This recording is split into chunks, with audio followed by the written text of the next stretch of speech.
Buenos días, nosotros somos Juan Felipe Delgado y Santiago Otero. Somos estudiantes de medicina de quinto semestre y a continuación vamos a realizar una conferencia sobre nuestro proceso de búsqueda y análisis de literatura. Para poder solucionar una pregunta clínica, nosotros tuvimos que plantear el siguiente caso clínico. Paciente de 50 años de edad quien presenta síntomas agravados de polidipsia, polifagia y poliuria comparados a una revisión previa. Refiere haber asistido a consulta hace un año donde el médico de turno, al indicar algunos de estos síntomas y teniendo en cuenta su índice de masa corporal, decidió enviarle una prueba de glucosa en ayunas y prueba de carga de postprandial de glucosa, las cuales lo ubican como prediabético. El señor, muy preocupado, le pregunta sobre cuál sería el tratamiento preventivo más efectivo para la enfermedad, pues le teme mucho la diabetes y quiere prevenirla a toda costa. En pacientes mayores de 50 años prediabéticos, la administración de metformina es más eficaz en la prevención del desarrollo de diabetes mellitus tipo 2 que los cambios del estilo de vida. En nuestro proceso de búsqueda se consultaron diferentes bases de datos para la investigación, entre estas PubMed, Embase, SCielo y Trip Database. Nuestro proceso de búsqueda se basa en la implementación del formato Pico para generar búsqueda a través de los términos mesh y operadores booleanos que se pueden observar en la siguiente tabla. Los términos mesh usados fueron los de las dos intervenciones que se usarían en todas las búsquedas y se realizó variaciones en los términos de población y desenlace dependiendo de las necesidades de la búsqueda. Por ejemplo, con el fin de volver la búsqueda más específica, en PubMed se usaron mesh subheadings que derivaron dos subbúsquedas, una basada en la población desenlace con 4 artículos útiles y otra población tratamiento con un artículo útil como resultado. Por otra parte, en Embase utilizó los mismos términos mesh pero aplicando las correcciones de los M3. Por ejemplo, el uso de término profilaxis como prevención y intolerancia a la glucosa como prediabetes. A partir de esta búsqueda se encontraron dos artículos. En Cielo y Trip Database se aplicó directamente los términos seleccionados en la pregunta Pico y variaciones sin resultado alguno. Finalmente, se usó en todas las búsquedas adaptativamente los siguientes filtros con el fin de generar una búsqueda más específica. Los filtros referentes a los tipos de estudio ECA, Full Text, la edad del paciente, límite del año de publicación, estudios en humanos. Y en Cielo, debido a los filtros disponibles, usó artículos citables y que tuvieran la base de datos de ciencias. Para seleccionar los artículos se tuvo en cuenta títulos, descripción y abstract sugerentes a la población e intervenciones seleccionadas. A partir de este filtro, tuvimos 7 artículos que ordenamos según su utilidad para responder la pregunta. Los artículos 7 y 6, a pesar de contestar la pregunta, fueron descartados, pues son revisiones sistemáticas de literatura, y es decir, fuentes secundarias y de menor jerarquía que dan información primaria insuficiente, además de sus criterios de inclusión fueron muy generales. Los artículos 5, 4 y 3 fueron descartados, pues a pesar de ser fuentes primarias que contestaban la pregunta, sus herramientas de medición no eran las correctas. Se usaron mediciones indirectas del desenlace como son los factores de riesgo, y en uno de ellos la temporalidad no permite esclarecer los efectos inmediatos de la intervención con una correcta medición.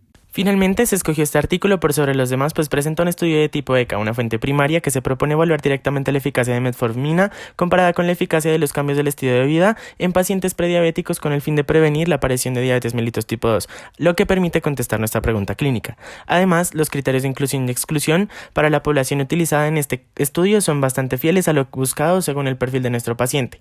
Por otra parte, este artículo usaba directamente la incidencia de diabetes mellitus tipo 2 como verificador del desenlace, algo que otros no realizaron, lo que permite evaluar directamente los resultados y eficacia de este como un RR, RRR y NNT. Finalmente, este artículo presentó una publicación previa por el grupo desarrollador, pero decidimos realizar nuestro análisis a partir de la publicación del mismo en el New England Journal of Medicine, pues es una fuente reconocida por su calidad y confiabilidad. A continuación vamos a hacer la lectura crítica del artículo y la evaluación de validez del estudio. Las 3 preguntas que nos van a permitir evaluar de forma correcta la validez del estudio son: la primera, ¿qué tan serio es el riesgo de sesgo? Segunda, ¿cuáles son los resultados? Tercera, ¿cómo puedo aplicar los resultados del cuidado al paciente? Para evaluar qué tan serio es el riesgo de sesgos, primero tenemos que preguntarnos si el grupo de intervención y el grupo de control comenzó con el mismo pronóstico. El pronóstico es el desarrollo de diabetes mellitus tipo 2 que se encuentra en el mismo punto de incepción debido a los factores de riesgo de la población, entonces sí. Los pacientes fueron aleatorizados. Los 3.234 pacientes del estudio fueron asignados a una de las 3 ramas de intervenciones de forma aleatorizada adaptativa, siendo 1.082 tratados con placebo, 1.073 con metformina, 1.079 tratados con un intenso cambio en el estilo de vida y ¿La aleatorización fue enmascarada? Sí, cada centro clínico se encargó de la aleatorización con el fin de que los pacientes ni los investigadores conocieran en qué rama quedaría cada paciente. ¿Los pacientes eran similares con respecto a los factores pronósticos conocidos?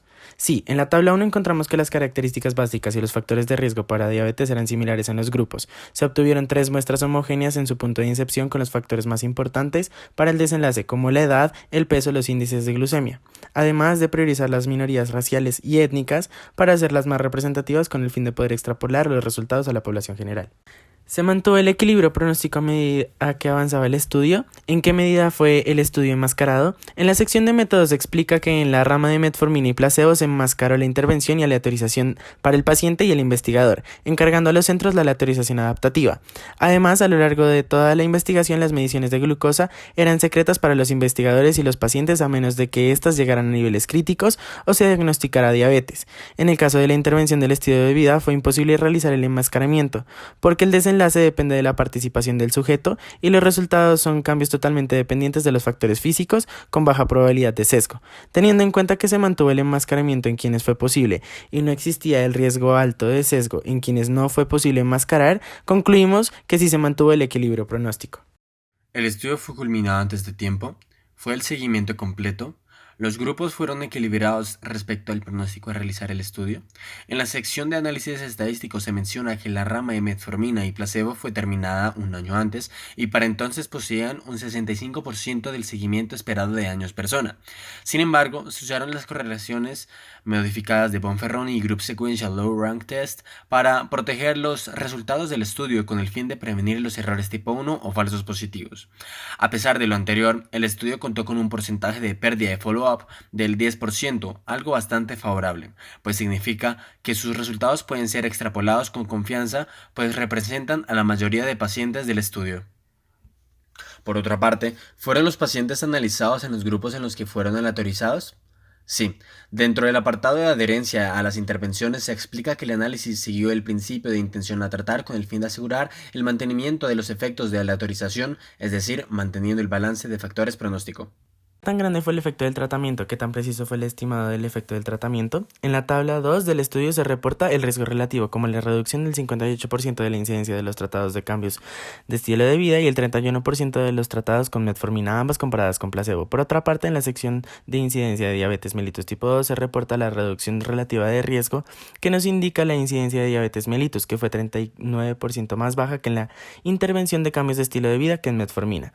Número de personas a tratar, donde se especifica que 6.9 personas deberían someterse a la intervención del estilo de vida por 3 años para prevenir el caso de diabetes mellitus. A través de la metformina tendrían que ser 13.9 personas para prevenir un caso, siendo más efectiva la primera intervención. Todos los resultados presentados poseen un intervalo de confianza de 95%, por lo que podemos decir que el resultado es preciso y significativo, pues su intervalo es angosto y no cruza el 1.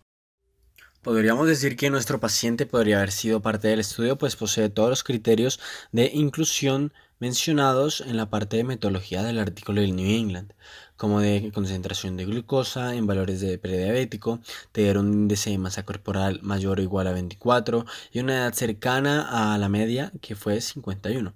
Además no presenta ningún criterio de exclusión como el consumo de medicamentos que alteren la resistencia a glucosa o enfermedades que reduzcan su expectativa de vida.